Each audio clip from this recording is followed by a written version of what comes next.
তারাই করিয়েছে। সুতরাং আপনাদের প্রত্যেককে সতর্ক হয়ে তীক্ষ্ণ দৃষ্টি সম্পন্ন হতে হবে। আমাদের এই লড়াই দীর্ঘ, সুতরাং আমাদেরকে যোগ্যতা নিয়ে দক্ষতা নিয়ে আমাদেরকে রাজপথে লড়াই করে যেতে হবে।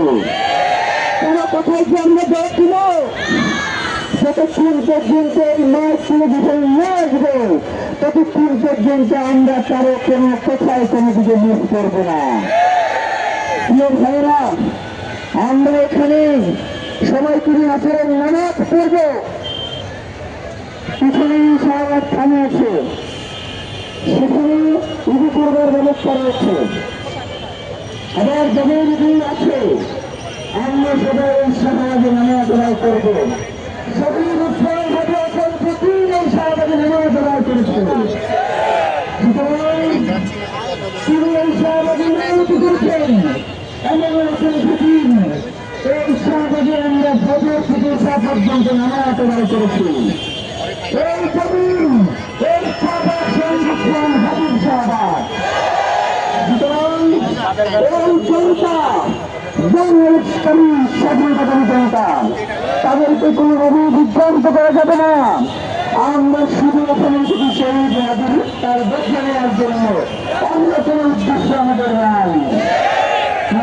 আপনারা মনে করেন যে এই জনতাকে কোনোভাবে বিচ্ছিন্ন করে দিয়ে যাবে, এই জনতাকে ভেঙে যাবে, যদি ছেলে সংযোগী হয়ে তাহলে আজকে নবম এত ভূমিকা এখানে আসছে না। তারা এখন একজন হারি হয়ে গেছে, তারা এখন রক্ত দিতে শিখে গেছে। সেই বিষয় আমি বলেছিলেন যে যদি চিংড়ি আঘাত আছে সবাই আগে আমার গায়ে আসতে হবে। তিনি সেটাকে প্রমাণ করে দিয়েছেন না। আমরা মন্ত্রীর দ্বারা আছি, আপনাদেরকে ঘোষণা করতে চাই এই স্তরে যদি তুমি আঘাত আছে সেটা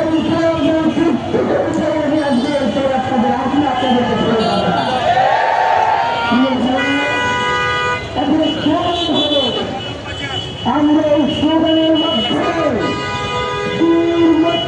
পাঠিয়ে দিতে চাই। আমরা বাংলাদেশে দিনের মধ্যে টুকরা টুকরাকে পাঠিয়ে দিতে চাই। বাংলাদেশে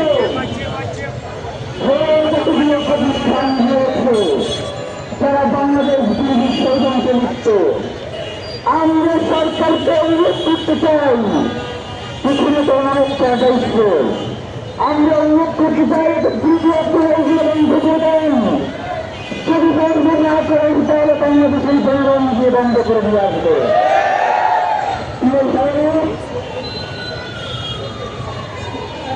আমরা আপনাদেরকে রাইখা সবাই খাই, আপনিও কান করছেন, আমরাও কান করছি। যতক্ষণ পর্যন্ত এইখানে যত মানুষ আছে তাদের কাছে খাবার না পৌঁছাবে ততক্ষণ পর্যন্ত আমরা কেউ খাবো না, এইটা আমাদের ওয়াদা। এবং যতক্ষণ পর্যন্ত এই শাহবাগে আপনার অনুষ্ঠান গ্রহণ করবেন এক দিন থাকেন আমরা আপনাদেরকে ছেড়ে যাবো না। এটা আমাদের কাছে না, এটা আমাদের ওয়াদা। শরীরে প্রাণ হাজির করার ভোট এবং তার ইতিহাস করার সন্তান এইটা কারণ টাকায় ভালো নিয়ে এটা দুর্নীতির টাকায় বলছে। জনগণ সিদ্ধান্ত নেবে যে তার খুনের ব্যাপারটা আপনি সিদ্ধান্ত নেবে। এই কাজ থেকে ওর বেঁচে দেওয়ার জন্য আমাদের ভলান্টিয়ারদের অনুরোধ করছি যারা বের করে নিয়ে আসবে। আমরা চাই না